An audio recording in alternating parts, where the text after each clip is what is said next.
రామ చక్కని సీతకి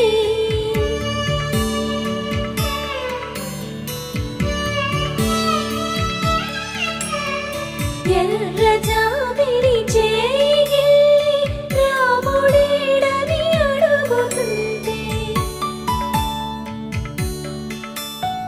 చూడలేదని పెదవి చెప్పే చెప్పలేమని కనులు చెప్పే నల్ల పూసైనా